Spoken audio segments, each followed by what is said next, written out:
everyone, and welcome to the Artificial Conference podcast. I am here accompanied by Paige Lord, Harvard grad, as well as someone who's very experienced in the world of ethics, AI, and currently senior program manager at Microsoft under GitHub, if I'm not mistaken.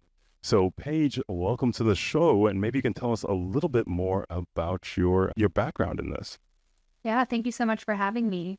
I've been in the world of data and artificial intelligence for quite some time. I've been in the tech industry for over 10 years, most of that time at Microsoft, and then moved over to GitHub to focus on how we empower developers. I've been there for the last year. But throughout that time, the red thread through my career has really been artificial intelligence and specifically responsible artificial intelligence, how we build AI that elevates humanity.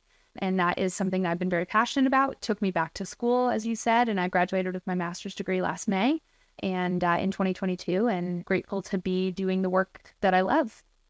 So what is it that inspired you to go into this? When were you like, yes, I need to know about machine learning, AI, and all that? What was it that really inspired you to get into this? Yeah, if you were to ask my mom, she would tell you that I Ask your had mom. That's a good place to start. a full mom in Go on on. the podcast. She would tell you that I've always had a real strong view when it comes to what I view as like right and wrong. And I've always asked a lot of big questions about how do we move the world forward since I was tiny. And so when I was working for Microsoft, I was on a work trip to India. I used to travel to India several times a year. And I was in a cab with some colleagues, and they were talking about artificial intelligence and sort of the way that data was being collected to train these artificial intelligence models. And we were specifically talking about facial recognition technology. And I had so many questions about how the data was collected, how the data was stored, how it was used, whether or not people's permission for their photos was being granted, whether they were even being informed, how the technology might be used moving forward. I couldn't quiet my brain when it came to those questions about how this technology could positively impact the world, but also how it could negatively impact the world. And that is really what pulled me deeper into this world that I was already involved in when my job working in data and artificial intelligence groups in Microsoft. But really, I became passionate about it when I realized not only can this benefit the world tremendously, but there's also a lot of gray area where there could be some harm. And I want to be able to teach people about that. So that's what pulled me in. No, that's huge. Those are big questions to be asking at any moment in time. Some of the stuff that you mentioned was some of the things that really caught my attention about why we need to have a conference focused on AI and especially directing it in the way to construct kind of the golden age and a better world for humanity, because we always see the movies. And this was one thing when I talked to you the first time is I saw you as the Sarah Connor of this whole movement. We were talking and it's like we have the Matrix and we have Terminator and we have iRobot and we have these kind of dystopian futures or apocalyptic futures. But then we have Star Trek and like the golden age where humanity is working with technology and with computers to really create a beautiful new future, a new possibility for humanity where we're surfing the cosmos and finding these amazing places, or we have this dystopian world. And I think you sit at a very specific kind of pivot point when it comes to talking about the ethics and, what's right and wrong, because I feel that's something that could get really easily overlooked. Yeah, I think one of the challenges with ethics across any industry or any technology or any concept is that it tends to be pretty subjective. Something that I think might be right or wrong may not necessarily jive with what somebody else thinks could be right or wrong. And so we're always going to have that tension. And I think necessarily so, that's how we get different perspectives that drive us toward a decision point that can be more balanced for all of humanity. Now, when we talk about bringing about like a golden age, maybe an ideal when it comes to artificial intelligence for humanity, I think that's going to be complicated to achieve because we don't know what that golden age might look like. Now, there's a really big debate going on in the world of artificial intelligence right now. You have people who are committed to the world of innovation, period. They want to see what artificial intelligence can do with no restraint. no restraint at all. They don't want restraints built in to work against bias that could be coded into the technology. They don't want restraints built in any form. And then you have other people on the other side of this, and I'm simplifying it down. Of course, this is a spectrum and a range. People fall on this spectrum, but the two major camps are no innovation and no regulation, no restrictions. And then the other camp is really, where do we need to put necessary restrictions so that everybody can engage with this technology and feel like they can be a part of this? They're not excluded from it. It's not unfair toward them. So as long as we have those kind of arguments back and forth, I'm not sure that there is like a golden age ideal, because it looks different for everybody. I think personally that in an ideal situation, companies would take on that sort of ownership, that a burden, if we might call it that, of ensuring that the artificial intelligence they build or use or deploy is responsible, that they've considered what it looks like for them to build responsible AI and AI that moves the world forward instead of hindering the world. But it's a complicated question, because what might be a golden age ideal for me is not necessarily the same for someone like, big name drop here, but like Elon Musk. Like, our ideas of what would be ideal are not the same. Yeah, that makes a lot of sense. So what would you say would be your vision of a golden age using AI and technology to bring us into kind of the next era? Yeah. Well, right now, people are predicting that the next industrial revolution is going to be really focused on humans co-working with artificial intelligence. We're beginning to see little glimmers of that right now with Microsoft just released their co-pilots into all of their technology, these AI assistants that can help out in these ways. And you've got I think the last month there were 500 new startups that were related to artificial intelligence, possibly more. So we're seeing this innovation happen. I think as far as an ideal goes for me, it's artificial intelligence that people understand what they're engaging with. They understand how it works, so it's easily explainable. And then they're able to see how this can benefit them. And ideally, artificial intelligence technology that's released into the world can positively impact people across the entire socioeconomic spectrum. We see a lot of artificial intelligence that is built and created for people who can afford access to it. For example, ChatGPT. You can access ChatGPT without having to pay for it. But if you want the fast version or you want the new version with the updated data, then you have to fork out $20 a month. And not everybody has $20 a month. And arguably the people who might be able to benefit the most from having artificial intelligence that could help them, single moms, people who are living below the poverty line, people who are struggling to get access to education, they're the ones who might actually benefit more from having access to this artificial intelligence and knowing how to use it to their benefit. But those aren't the people who maybe they might not have $20 a month. So I think for me, that ideal, if we're talking about it, is artificial intelligence that people understand, they can explain it, they know how it works, they know how to apply it in their lives, and then it is available to people just no matter where they're at in life. There are no barriers to their access to it. I would say that's a huge goal. And it's very different from our current economic model. It's those who pay more, get more.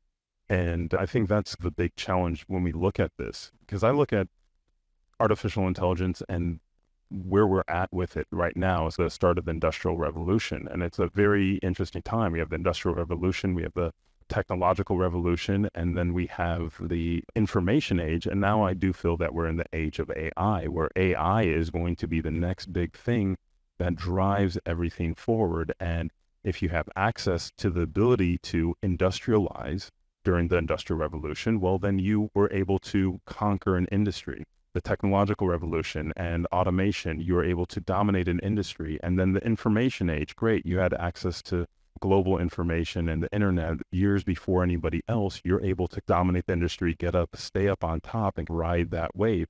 And I feel that's the same thing with AI. And that brings up some definite ethical issues and concerns. And what do you see right now as something that's very difficult ethically in the world of AI, like today? What are you seeing as an ethical challenge today, besides access, like you just mentioned?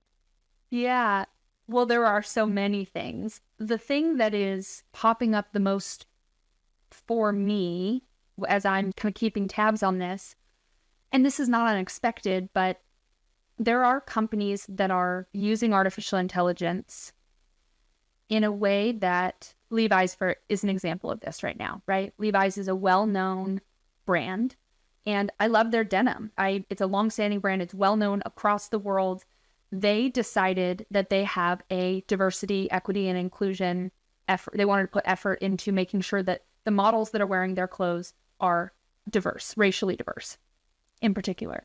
And instead of using their vast resources as one of the most well-known brands in the world and sourcing models of different sizes and different gender identities and different races or from different cultures and putting them in their campaigns, they decided to use artificial intelligence to create diverse models wearing. So they decided to go a route. A company that has the resources decided to go a whole different route. That is a concern for me because we're not talking about a startup. We're not talking about my friend Ellie has a swimsuit brand and it's a startup.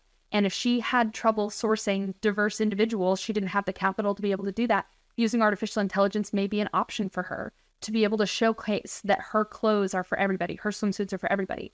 But Levi's is not in that situation. And they opted to go a less expensive route in order to show that they are pursuing this diversity, equity, and inclusion effort. And I'm not sure that it really benefited anybody.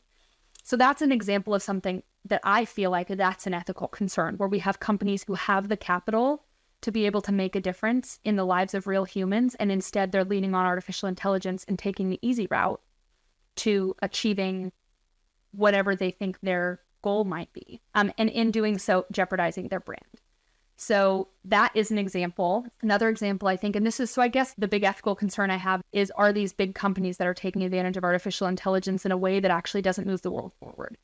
There was a trading brand today. I saw this. They purchased some ad space with a popular Instagram account and showcased that McDonald's had just released their first fully automated store. No humans work there. It's all automated.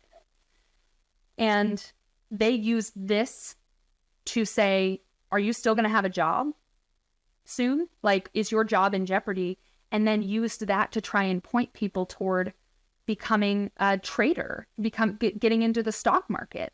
And when you think about, and I looked at that and I thought, you're targeting, if you're saying like that people at McDonald's might be losing their jobs because of artificial intelligence or because of automation, then, and you're telling these people to move over into trading, that doesn't seem like a logical move. That seems like you're preying on a vulnerable population, trying to tell them. So that's what I'm talking about. When I talk about these ethical dilemmas, that's a huge one for me, is companies who have the resources to be able to do something positive and end up going another route and ultimately negatively impacting the group that they're trying to, either their consumers, or negatively impacting vulnerable people groups. I don't know if all that made sense. No, it definitely does. The situations that you talked about, as far as like hiring models, hiring diverse folks, actually having a paycheck for them to be associated and connected to the brand that they're supposed to be representing, the brand's supposed to be saying that they're including, but they're not actually investing into those groups. That's very interesting. And then, yes, preying on the vulnerable, using the threat of AI to recruit people is definitely, I would say, predatory, at the very least, is predatorial. Which kind of brings me to my next question about this, is with companies being under the constant pressure of performance and profit, where you could not spend $5 million on an ad campaign with models from around the world and everything else, and run an ad campaign with AI for, let's say, maybe 30 grand, because you have an artist on staff that can come up with these different things, A/B test it. Do you feel that the issue is more on the use of AI by these large companies, or are we just focusing on AI in a different place and it's really more of the system that kind of, we can use AI to fix more of the systemic issues of poverty and inequality when it comes to resources? Where do you feel that is? Because companies on one end have the need to make profit. That's their corporate motive. And these new tools make it easy for them to do that with less resources and especially spending less on people. Or is it more of the system? And should we be focusing AI on changing the system, and what better systems we could be using? I think that there's room for both to exist. I think we can have the coexistence of companies building, using, deploying artificial intelligence to decrease maybe their overhead costs in some areas and being able to make profit. I do think, though, that companies are going to come face to face, maybe for the first time, with that question of what kind of company they want to be. What does it look like to be a company that puts people first truly and doesn't just live and die by what's happening with the stock market or with their valuation of their company or with their shareholders? Some companies might have to take an L in order to prove that they are working to elevate humanity. That might have to be what happens. I think that artificial intelligence can have a tremendous positive impact on helping us with those systems that are broken. I don't think we're going to begin to see the applications of those, what we might call AI for good. I don't think we're going to start seeing those applications roll out the way that we're seeing these sort of corporate applications of AI roll out, because at the end, because people always start where there's profit and where there's money and where people can put in resources, and then whatever tends to be left over is what is given to correcting these systemic problems, these systemic injustices, these processes that continue to divide the world and hold one group of people down while elevating another. So I don't know if that truly answered your question, but I think that both of those things can exist at one time, but companies are going to have to meet. They're going to have to maybe take, like I said, take an L, take a loss at some point in order to prove that they are trying to elevate humanity with their artificial intelligence and their strategy for responsible AI. Yeah, I think that's a really big ask for most companies. Like, I feel that it really is. I feel in the age of virtual signaling versus like real good, it's a challenge that I continue to see with brands is, are you really focused on creating good, or is this just an opportunistic way to make more profit, to get the goodwill of a certain group versus really be about something long-term because our quarterly report is due soon and man, we need to jump it to look profitable. Otherwise our competitors are going to eat our lunch. So I think that's a continually ongoing struggle that we face. And that brings me to where we're at with AI, because I feel like you mentioned it's corporations and kind of the profit motive is the major motivator. Like all the money's going into it, so that gets all the attention and people start developing on that. And I feel right now we look at AI and we say, hey, you know what? Can we take AI, fire it at people and extract money? That's what I feel like it's like a weapon to extract money. If I hit enough people with AI and they can do AI marketing and they can do A/B split testing and all these other things, I can extract money from people. Not necessarily, okay, give them whatever they need, but what do you see as like one of the more exciting developments that you've seen in the world of AI that makes you feel like, ooh, this could be really good for us as a society? I think we've seen some development of artificial intelligence image recognition being trained on different scans at hospitals, being able to identify tumors or cancers or bone breaks or other things of that nature. Now that's complicated because you can't just take scans and use them. There's HIPAA and all kinds of things that we have to be respectful of. And also on the other side, you don't want doctors becoming too reliant on artificial intelligence and not using their own judgment. So there has to be what we call a human in the loop. And anytime there's artificial intelligence that's making decisions or making judgments, there should always be a human in the loop that doesn't just say, hey, the AI was correct. They have to actually be asking the question, do I agree with this? But I think that's a really exciting initial advancement of artificial intelligence and that image recognition, because I think it can help exhausted doctors who may miss something, but it acts there as a buddy, as like a buddy in that situation and not as the authority. And I think that can be really helpful. So artificial intelligence in the medical field, not as a replacement for doctors, but to come alongside, maybe free doctors up a little bit more so they can have more time with their patients, that kind of thing. I think that could be really beneficial. No, that's huge. Yeah, I think AI in healthcare is something that we're all very interested in, especially for early diagnosis or anything like that, that you just might not understand that you can, if your Apple Watch or your watch is giving you any type of communication back and forth, and that combination of information, it comes up with some type of possible symptoms for something, like for early detection or anything like that. I think that's super, well, one, it could be invasive But at the same time, it might be very useful for you if you're dealing with any health issues for early detection and things like that. So it's always a really interesting thing because I always wonder about what's happening behind the scenes. And you mentioned about your trips to India and understanding some of what's happening behind the scenes. What do you think are some of the biggest misconceptions about AI and machine learning that are out there right now? Yeah, that's a great question. I think there are a couple. One of them is that I think people think that AI is going to just take over the world.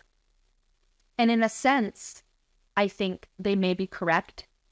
We're going to see it with any sort of popular technology, right? We're going to see more use cases and more applications. You're going to start seeing it more and more. And eventually, I think that AI will be integrated into the world in such a way that, and even this is happening right now where people don't even know that they're using AI.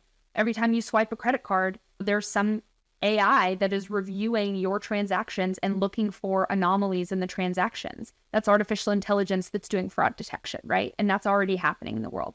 I think that some people think that artificial intelligence will not be regulated, period. And they think that because we have this generative AI moment right now, that's not a far leap to robots taking over the world. It is a huge leap from generative AI to robots taking over the world for a lot of reasons. And if people are interested in the nerdy part of this, they can look up more of X Paradox, which talks about how things that are easy for humans are complicated for robots or AI, and things that are complicated for humans are easy for robots and AI.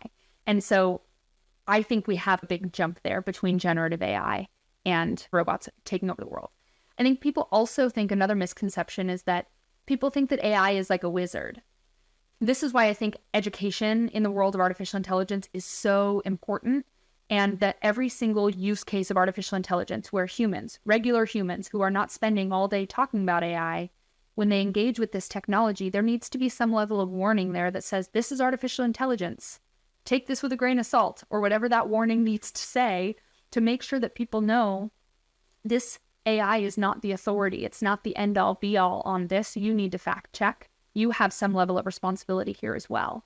I think sometimes people get this idea that artificial intelligence is a wizard, that every answer it comes up with is the right answer. And there is an example of this just recently where a lawyer, he is at risk of being disbarred right now because he used ChatGPT to try to pull up some cases for him for arguing in court. He used that in court, and every case he cited was fake. But he trusted ChatGPT. Blindly. Blindly. And so I think that anybody can be fooled. Blake Lemoine from Google, software engineer working on Lambda, he was fooled. Anybody can be fooled. And I think that's the mantra we need to walk forward with when it comes to artificial intelligence, because it's not a wizard and it's also not taking over the world. But we need to be careful. No, that's huge. I love the idea of having some type of label, if it's watermarked or assisted, AI assisted in the generation of this content or anything like that. One of the things that annoys me constantly online, because I feel that AI is able to really shift things in the world of perspective, right? And now we're in such a reactive society. I feel that we get closer and closer to idiocracy as our attention span lowers and lowers. It's like, here we are, there's some beautiful things happening, but then we're also a very reactionary society. And one of the things about that is, when I look at, let's say, like prank videos or like fake outrage videos when it comes to baiting people into situations, and some of them being staged, but getting millions and millions of views where people are angry at a certain group. It could be a racial group. It could be, whatever gender group or anything like that. And the whole thing was staged, but now you have millions of people outraged, and that emotion actually creates a change within that person and their entire perspective of a group of people or anything like that. And I feel that can have a major impact on people. So do you see that AI could be used for these type of campaigns emotionally to trigger these different things and just immediately sway public opinion? This could be for politics. This could be for lawmaking. How do you feel about that? Those fake things, the information that just isn't there. How do you feel about that? And how do you feel that we can combat that? Well, this is a challenge we all know this, right? This isn't new. It's just finding new ways to be presented. People are finding new ways to present things. There's always been the idea of sensationalism, right? We could go back 100 years and people are writing sensational news stories to try and catch attention and sell papers and all of that. The difference now is just the scale, right? Because we're getting it fed to us every time we go online, every time we check TikTok, every time we're on Instagram, we're at risk of seeing those sort of sensationalized stories. For me personally, and this has been a practice for me, it's been challenging because I want to be outraged. I want to have my moment where I get to complain and be angry at people who I think have done things that it genuinely deserves my anger, right? But there have to be balanced voices in the world. And I think that it's a responsibility anytime you have a platform. I do have a platform that I come with as much balance as I can. Not that I don't say, hey, this was wrong, but that I'm able to say it in a way that isn't meant to provoke and enrage people. It's meant to make them think and question. So with that said, I do think that I think that we're already seeing sensationalism in the world. I think that artificial intelligence will absolutely be used to drive fake narratives. And it's already being used to drive fake narratives. There was an AI generated image just last week or the week before that somebody created of a fake explosion at the Pentagon. That went viral on Twitter, and it actually negatively impacted the stock market for a while. And I don't bring up the stock market because that's the end all be all indicator of something and its impact, but just that it spooked people so much on Twitter, and it took not that long for them to contain it, but it freaked people out enough, especially in a post 9/11 world, that it did impact, like people got spooked. It was a big deal. Wow. So it's already being used. I think it will continue to be used. And that's where we have to be stronger. We have to build that muscle ourselves to say, do I believe this? Is this just a picture that I'm seeing, or am I hearing firsthand accounts from people? Are multiple news sources, whether I agree with those news sources or not, right? Am I checking across multiple news sources? Those are the kinds of questions that we have to ask, because this is going to get worse before it gets better. And people will use AI to do their bad acting. Yeah, no, I think that is a really big challenge, especially with people having such limited time and I think bandwidth to do their due diligence on every story that they see, that if something aligns with their preconceived notions about groups or activities or anything like that, that it's easy to just glom on and run with whatever story because it fits the narrative that you want it to fit to, that these people are bad, these people are good. So I think that's going to be a real challenge. And like, as far as building that muscle, are there any other resources that you know of that are helping people build that muscle? Because I feel that we're constantly inundated and our attention span keeps getting shorter and we're overloaded with information. Is there anything that you've seen that's particularly helpful for people who are getting overloaded and exposed to anything online when it comes to social media? Have you found anything that's really effective in helping people build that muscle? The answer I have is not the popular answer, because I think in this day and age, myself included, we would all love to hear this is the one resource that is going to be the most balanced for you. And there are websites out there, I can't think of the names right now, but there are websites out there who will tell you based on a certain story, how much it was reported on the left, by left-leaning media sources, how much it was reported on the right. And I can't remember the name, I wish I could, but there's websites out there like that you could kind of fact check your stories. But I think that the biggest thing is people have got to ask themselves, what is best for me? And this is something we should be asking in general. Mm-hmm. Is it best for me to spend 2 hours a day on social media scrolling through videos? Is that the best thing for me? And pulling back, whether you are pulling back on doing that just overall, like your overall average, or you are taking a week off of social media or a month or 3 months or whatever it is, and stepping back and taking a breath and seeing how you feel when you're not constantly being bombarded by those stories. I think that's really important. When we talk about building that muscle, it comes down to personal will. That's what I have to say. And people don't love that because they want the fast thing. But it does come down to us asking what's best for me, and what's best for you might not be getting inundated constantly with sensational stories, period. So I think that's probably what I have to, and then asking questions. Don't forget to ask, does this make sense to me? Does this really hold this much water? Do I trust this person? Do I feel like they correct themselves when they make a mistake? That's an important sign of a kind of person you can trust when it comes to these internet personalities. Do they hold on to a lie and push that line because they don't want to be wrong, or do they admit when they're wrong and apologize for it? So that's what I would say. You're saying some big things here. What, hey, holding people accountable, having personal like willpower. Oof. I like it. I like it, but all right. Not popular. Shots fired. Shots fired there, Paige.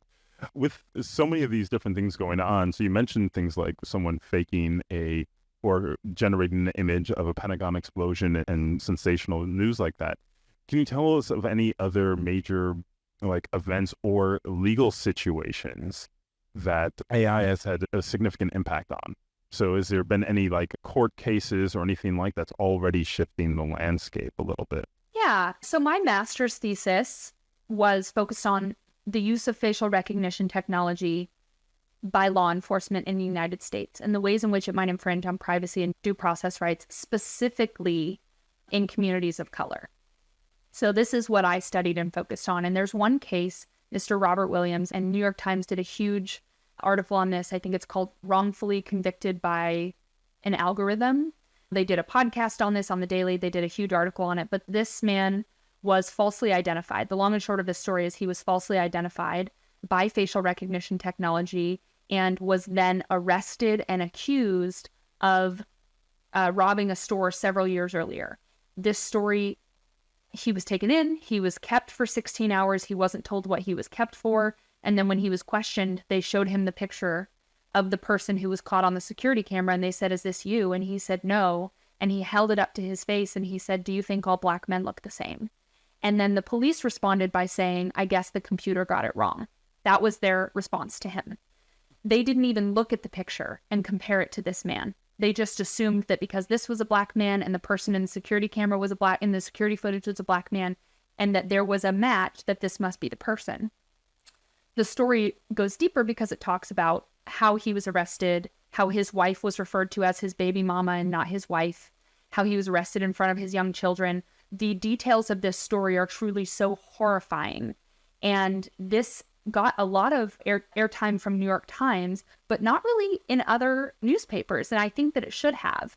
This is one that I bring up when people ask me about these legal cases that I think we need to be paying attention to. Because at the end of the day, yes, the technology was incorrect. The AI was fed a grainy photo, which any facial recognition technology cannot make a match with subpar photos. It cannot. And it was fed a grainy photo and it had the wrong match.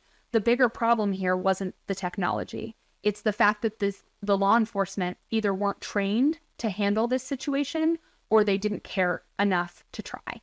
And that's the bigger problem there. And so I bring this point up not to just try to harp on this big, complex, challenging, heartbreaking issue, but to say that in a lot of cases that we're going to see in the next 10, 15, 20 years, it's not going to be about the accuracy of the technology. It's going to be about the people using the technology and the way that those people can cause harm, whether they're intending to or not, by wielding this technology. And if they're coming to using any AI technology with a level of bias and their job is impacting people in the community, we have a really big, complex problem that is systemic and deep and decades old and needs to be dealt with at the root. No, that's really deep. So what would you say really needs to change in the world of AI for it to reach its full potential and for it to be, really utilized better? Is it something that needs to change in the world of AI, or is it something that needs to change in the world of us humans? I think it's both. And so I think that when it comes to law enforcement, if law enforcement is going to be using facial recognition technology, they need to be trained on facial recognition technology. And they need in-depth, clear training. They need systems and processes and reviews, like we talked about, human in the loop, multiple people on a board for every law enforcement agency that is using facial recognition technology to evaluate the outcomes of the use of the technology, and then ultimately help decide how to move forward in a way that isn't going to be harmful to people. So that's like the big thing. At the same time, the responsibility, I think, lands on the companies that are building the artificial intelligence, the Microsofts, the Amazons, the Googles, the Clearview AIs. These are the companies, they have a level of responsibility. When they're putting artificial intelligence out there, they need to make sure that people understand not only the positive impacts, that's how you sell product. You tell people how this is positively going to impact them. Every company has to commit to telling the companies that are purchasing their products the negative potential impacts and how they can mitigate those risks. Because it's not usually the company that's going to be negatively impacted. It's their consumers. It's the people in the community. And we have to think longer term about that. So I think it's a system. I think it's a people and a systems thing, but I also think it's a technology thing. And then continuing to evaluate our technology as we put it out there. And I know this is a bit of a long-winded answer, but Safiya Noble wrote the book Algorithms of Oppression about Google, and about how if you typed in pretty much the same statement in Google, but one looking for activities for little white girls and one looking for activities for little black girls, the images that came up were wildly different. And so that was coded bias into the Google system, which they've since corrected, but that was a problem with the technology because of the way it was coded. So the technology isn't just absolved of any responsibility here, but that's where having those systems of responsible AI in these large companies producing that AI really matters, so that we build product that everybody can use and feel safe using. That's huge. So what would you say would be some good advice for people using AI or getting started in this to build good habits? So right now, you're just getting started. It's, I'd say 1992 of the internet or 91 of the internet is just getting started. People are just learning how to start using this. What good habits do you think would be useful for people to put in place as they're using AI or just getting started? Are we talking AI of 1992, or are we talking because it's a different world back then? No, I'm saying of today, as far as I feel like we're just at the precipice of it, even though it's moving and evolving very quickly, just kind of like the start of the internet, there were good habits to develop when it came to security, when it came to just time on screen, all the different things. What good habits do you think would be good for people starting off in AI to say, hey, I'm using AI. Here's the things, a little checklist I should have in my mind just to build until it's automatic. Yeah. So the first one I always tell people is surround yourself with a variety of different voices. And I know we've talked about this a little bit already on the podcast, but the topic of diversity, this isn't just like puffery. Like, people aren't just talking about diversity just to talk about it. It's because having diverse perspectives matters when you are building technology that can reach all over the world. And you should have diverse perspectives. So even if you're working by yourself to develop a product, this is the age of the internet. You can set up a focus group with people from all over the world and ask them why or why not. What are your qualms with this product? What do you like about this product? This is my idea. Would that work in your country? Would people trust this? These are all questions that you can ask. So I would say that's the first thing, is whatever you're building, whatever you're doing throughout the entire process, make sure that you're surrounding yourself with diverse perspectives from all over the world and different people with different life experiences than you.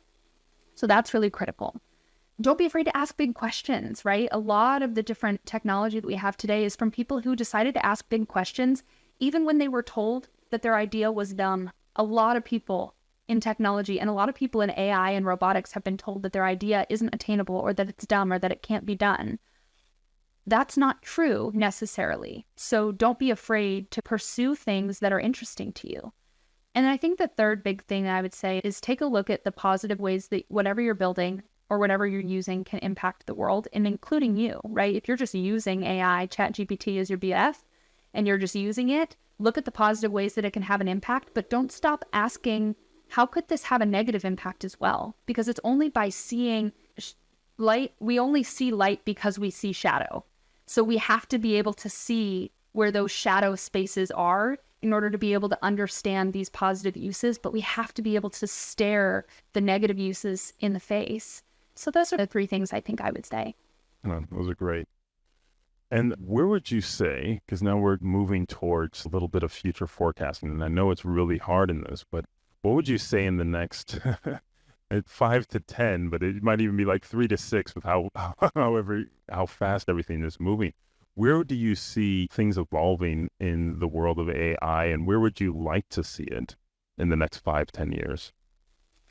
I think the big thing that people are preparing for right now is seeing artificial intelligence used regularly in our daily lives in a way that can positively help us. My partner is a software engineer. He codes all the time. He's building an app right now, and he has used ChatGPT. He also uses GitHub Copilot to help him write code. It saves him time. So and sometimes we'll suggest to him things that maybe he didn't think about. He also sometimes gets code that's not great and he has to fix it. So it's highs and lows, but I think seeing artificial intelligence built more into our day-to-day lives in ways that can move us forward, I think that is one way that we're really going to see it in the next 3 to 6 years. It's going to be embedded more and more in the ways that we operate. We saw this same thing happen with the internet as well. People were like, oh, the internet's not really here to stay. It's just like a fad. And then we saw people like it. Now it's how we live. We live on the internet. That's part of our world. So I would like to see bigger, more robust conversations around responsible AI. And I'd like for that to be a common idea or common understanding that people have, that there is the possibility to have responsible AI out there. And that when people are thinking AI, that they're thinking responsible AI. How can this technology possibly have risk? And how can we use this to actually move the world forward and positively impact all of the world? So I'd like to see, that would be my ideal scenario in the next few years, is seeing that conversation becomes more robust and more meaningful to people instead of just a box to check. And as far as the technology goes, I'm excited to see how people innovate. A lot of people are afraid of job loss right now. And I do think that while we are going to see some job loss from artificial intelligence, I do think that we will see more jobs become available and more jobs open up that perhaps move people from mundane tasks and move people up the value chain a bit. Really? And sorry? I said, really? That's exciting to hear. What does that look like? I'm not really sure what it looks like. And that's the hard thing, is that I don't have, because I'm not sitting in the rooms with the CEOs of these huge companies who are staring down the barrel of laying off employees. IBM is one who made an announcement recently that they're going to be laying off thousands of employees over the course of the next couple of years and replacing them with AI. This was a clear message. They didn't talk at all about how they're going to be building other jobs within their organization. And I was really disappointed to see that. But I do think that anytime we see innovation, we see creativity come out on the other side of that.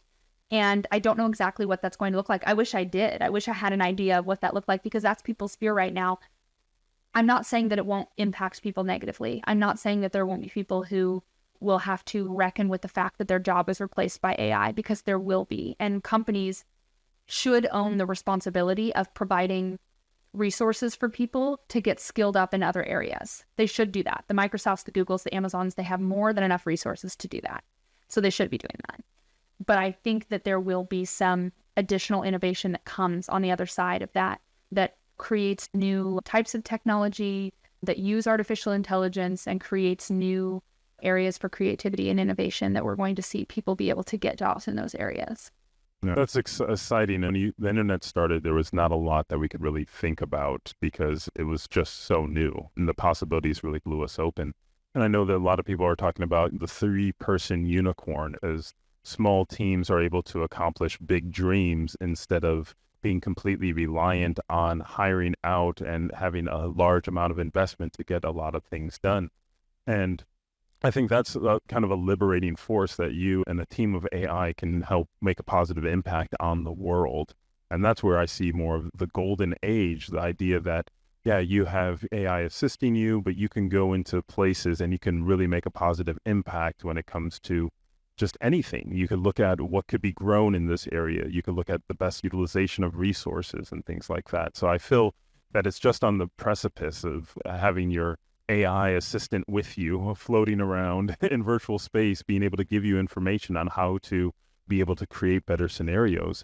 And this kind of brings me to the last question that I have is, what would be one thing that you would want everyone to know?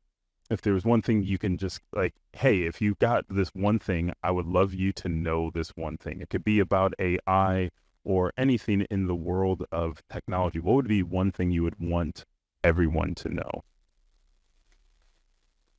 I think one thing that I would want everyone to know, specifically, I would say about artificial intelligence, is that it can be used as a tool in a lot of really positive and wonderful ways. It can also be used as a weapon when it's in certain hands. So this is just a message of caution for us as we all move forward, not to constantly be terrified and looking out for the people who might use it as a weapon, but to be aware that that can happen, so that when we come across it, we're not taken aback or shocked or surprised, but we can call it what it is when there's a bad actor using AI. And that we put our energy into focusing on how to use this technology that's being developed, being built, being deployed in a way that can move the world forward, because it can positively impact people in parts of the world that many of us have never been to. There is such potential for this technology. So I would say that, know that there's light and dark in all of these situations, but we can be a part of moving forward the technology in a way that has a positive impact. Oh, that's beautiful. Paige, thank you so much. We're sorry you could not join Artificial Conference live this year, but hopefully at future conferences we can have you in person. I know the audience would love to hear from you. Thank you for your contribution and continuing to fight the fight, I would say, against the machines, but also with the machines. So Thank you so much for having me. yeah, appreciate it. Thanks again.